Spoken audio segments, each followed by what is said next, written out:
Electricity supply rise by 3.6% to 99,881.49 megawatt per hour.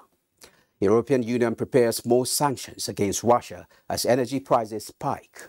And Brent crude futures up 9 cents to $104. This is Business Express coming to you on the network service of the NTA. I am Musa Abubakar.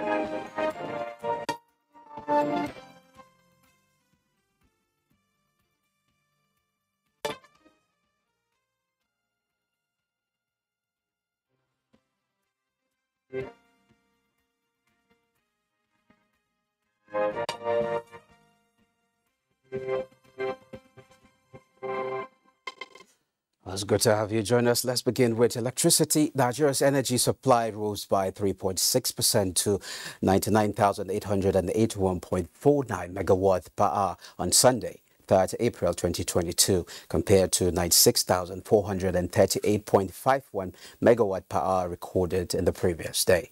This is according to data obtained from the website of the Transmission Company of Nigeria, TCN. On the other hand, Nigeria's electricity generation peaked at 4,302.6 megawatt on Sunday, 3rd April 2022, representing a decline of 2.5% compared to 4,411 megawatt per hour recorded on Saturday, 2nd April 2022. Meanwhile, off-peak generation on Sunday surged by 11.2% to 4,060.4 megawatt compared to 3,651 megawatts recorded in the previous day. The volume of energy sent out to electricity consumers in the country represents 98.9% of the total 100,991.41 megawatt per hour generated on Sunday, which is higher than the 98.84% on Saturday.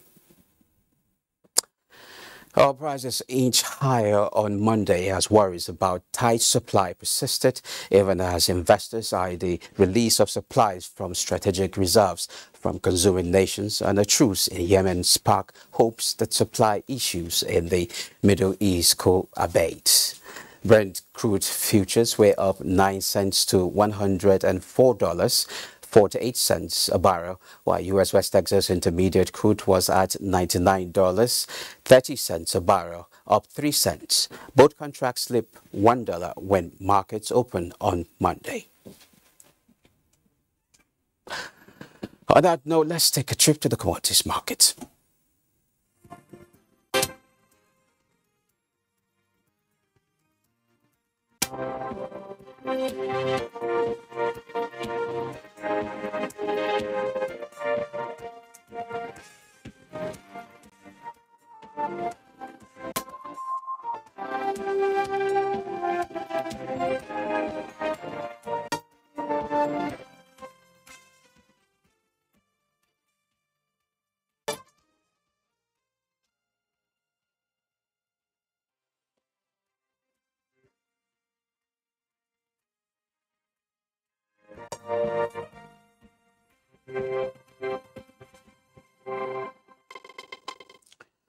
Now to the issue of the day. A decree signed by Russian President Vladimir Putin stipulates that Western countries must start paying for gas through a Russian bank that will transfer foreign currency into rubles. Under Putin's plan, foreign countries will open accounts at Gazprom Bank to pay for Russian gas. And failure to comply, he said, he would suspend gas supply contracts. The decision came into effect on April 1st. Joining me to discuss more on sanctions being contemplated on Russia and the economic implications on the global economy is Professor Sam Ndoga. Is a research professor at the University of Pretoria, associate faculty at the Center for Creative Leadership, and adjunct at the International Leadership University, co-founder of Africa Private Sector Summit, and director at several companies, and president Organization of Women in International Trade. Wait, Blessing Irabo Oza. You're welcome to the program. Thank you. Thank you so much for having me on the show. Okay, let's first of all start with Prof. Europe's dependency on Russian energy has prevented the bloc from imposing an oil embargo on Moscow. Now, with payments in rubles, how will this play out? I think what we need to realize is that if you're a student of political science, since 2006, the Ukraine crisis was already playing out. And in other words, Ukraine is one of those countries that has this insurmountable natural resources compared to other European counterparts. What is Russia doing? Russia is really creating,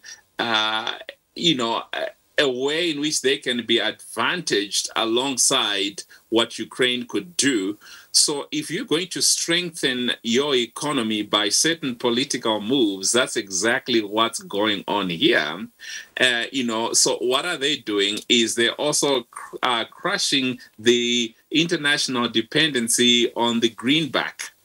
Based on that, what are we going to see if China and other countries follow suit where there is no longer any necessity to benchmark against the US dollar? The world economy is never going to be the same again. Okay, what are the likely consequences for this? I think if you can already see that based on what's happening, the World Trade Organization has already reduced the global economic growth from 3.6% to 2.4%. The impact is already being felt just by a move like this. And there'll be further consequences. Russia called upon at the Africa-Russia summit 2 years ago.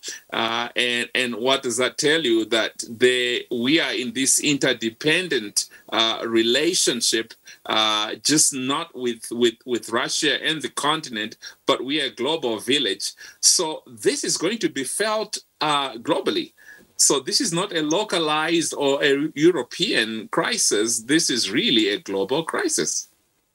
Okay. The value of ruble sank in wake of Russia's invasion of Ukraine. But this policy seeks to prop up the value as Germany and Italy describing the move as a breach of contract. Any wins for Russia?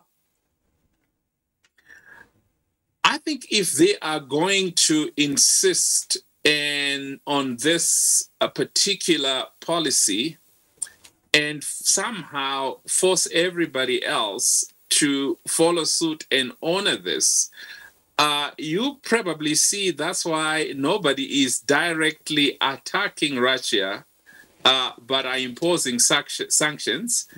And I don't think these sanctions are going to necessarily disable Russia. Russia is simply responding to the sanctions by putting sanctions of their own without calling them sanctions.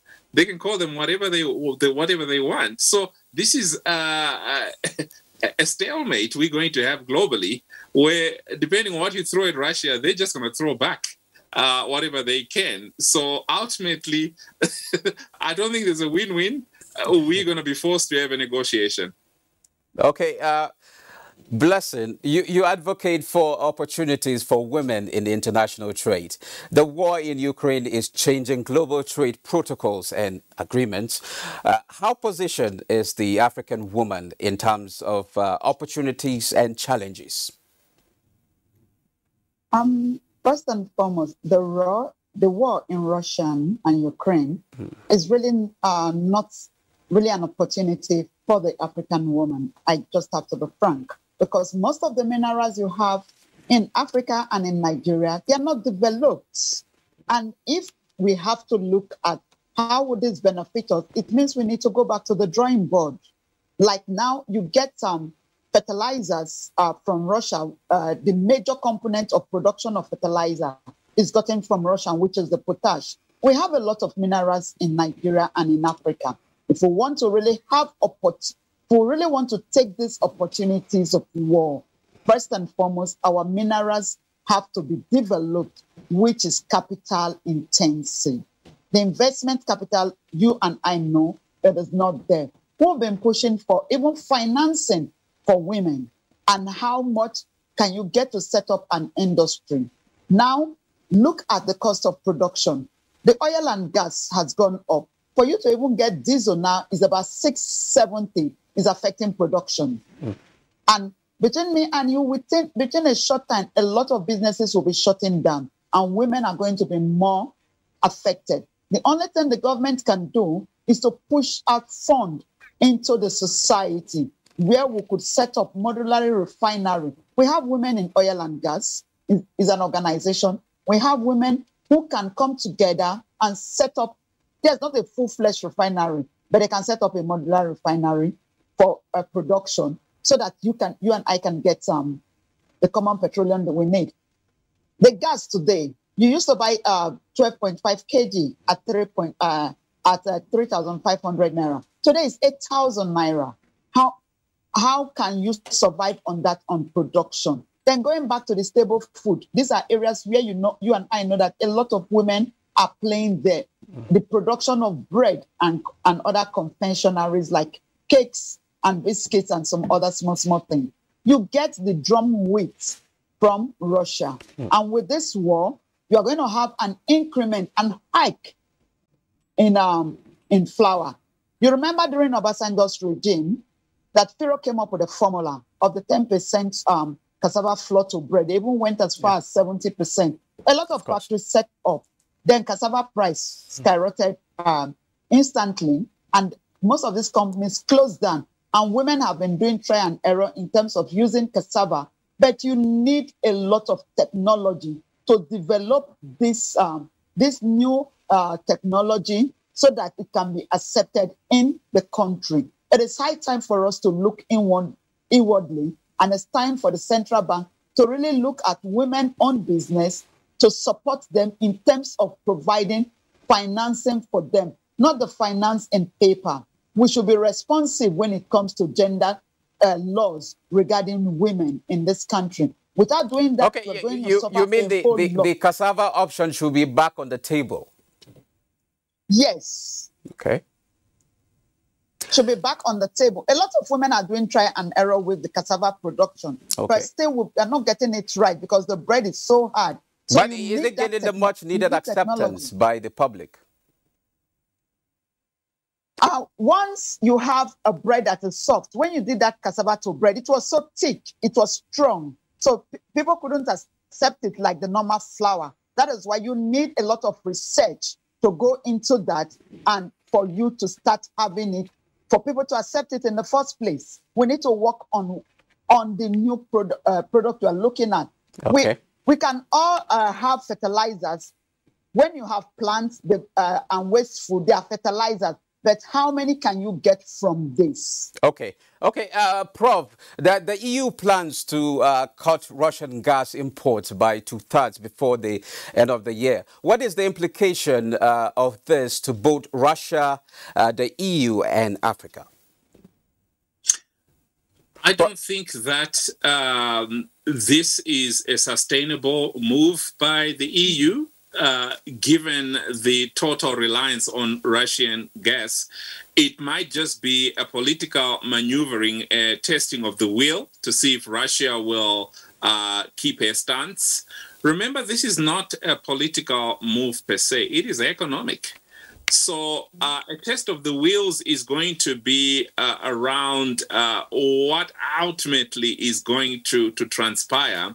Right now, it's just ideas being thrown to see, the developments thereon. But if you realize that there's a total dependency on Russian gas and you're talking about cutting back on supplies, you need to have at that a point prepared alternatives. Now, I'm not so sure where those alternatives are going to come from, because although we're talking about, a third or two-thirds, it's still a very significant amount that will need to really be created elsewhere.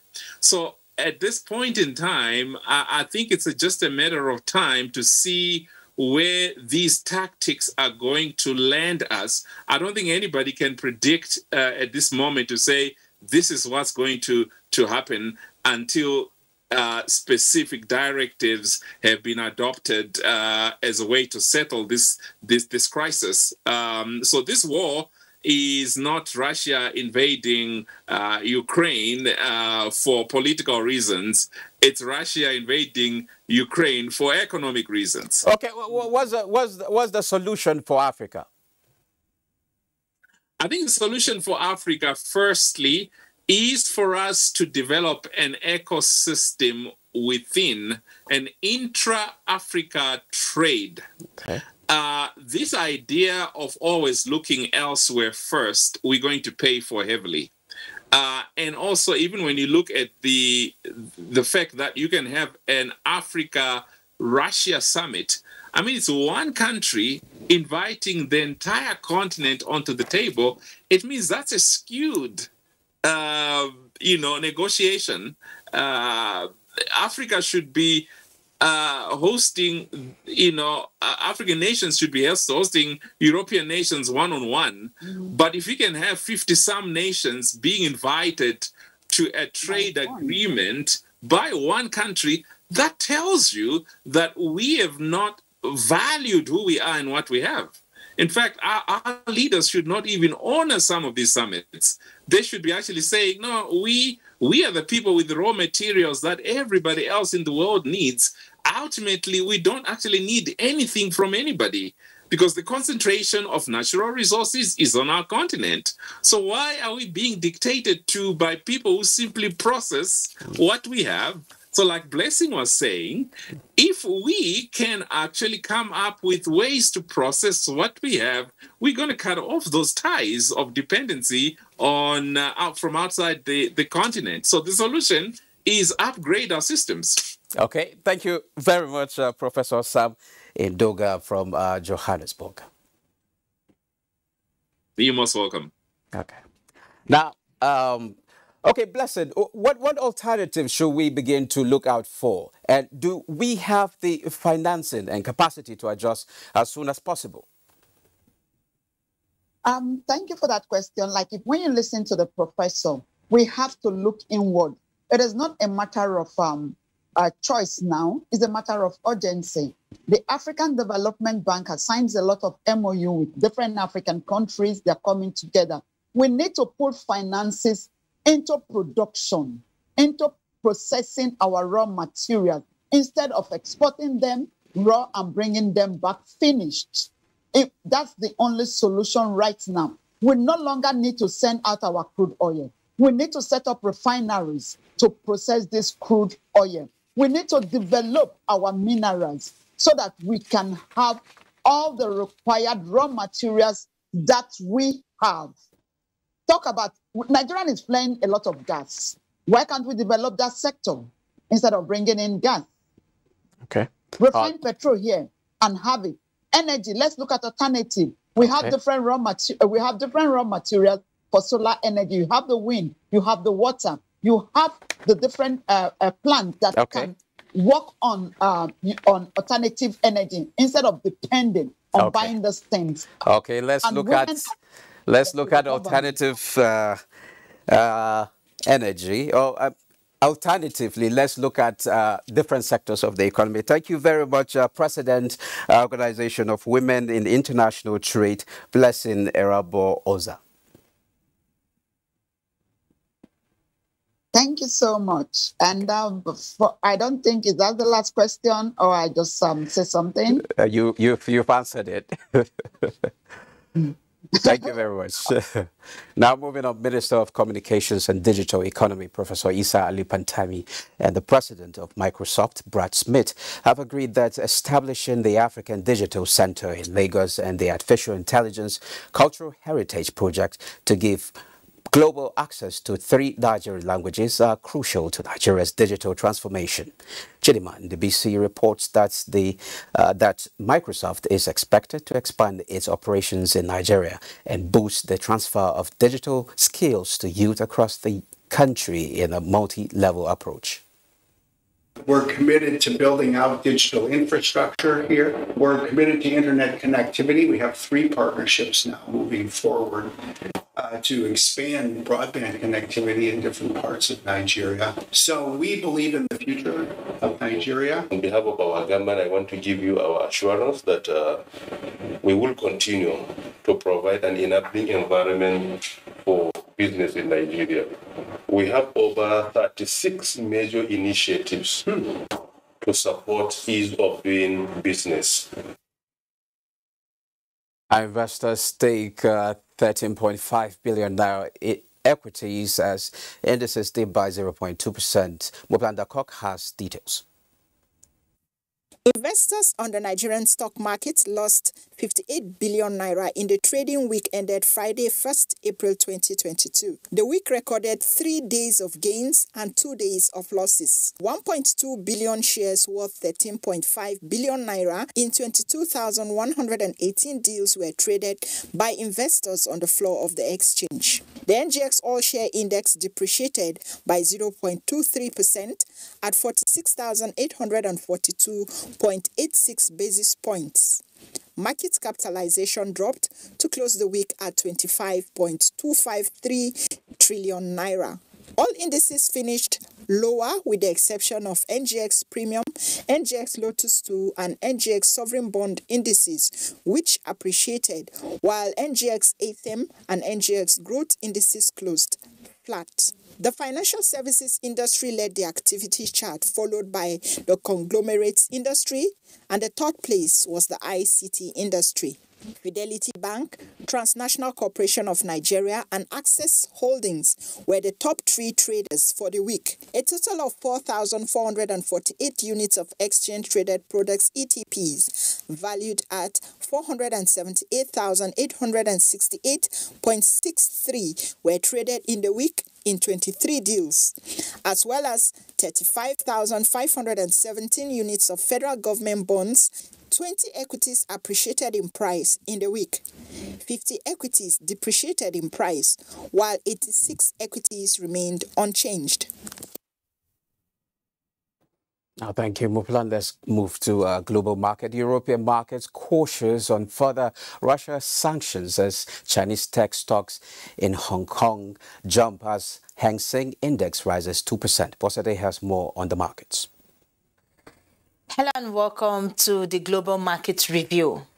Markets in Europe are mixed on Monday as Western powers prepare more sanctions against Russia following allegations of civilian massacres in Ukrainian towns. DAX was 0.04% high, FTSE 0.17%, and CAC 40 0.50%. In Asia, investor sentiment may have been sustained by a recent signal by Chinese authorities of progress towards resolving an audit dispute that has threatened US-listed Chinese firms with delisting. Hong Kong's Hang Seng Index led gains among the major Asia-Pacific markets on Monday as Chinese tech stocks in the city jumped.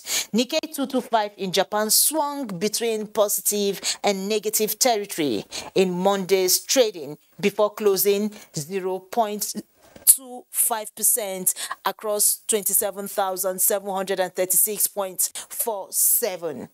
While markets in mainland China are closed on Monday and Tuesday this week for holidays.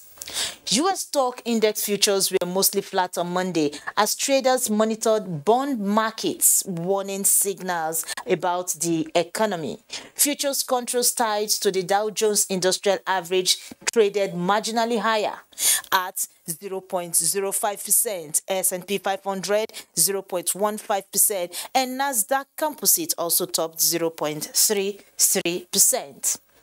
Africa markets were mixed, with South Africa's JSE Africa Top 40 and Namibia's overall index posting gains, while Tunisia's Tunidex was negative. Other markets were muted. That's the Global Markets Review. I am Bossede Ebo. Thank you, Bossede. Business Express returns Tuesday. I am Musa Abubakar. Thanks for watching.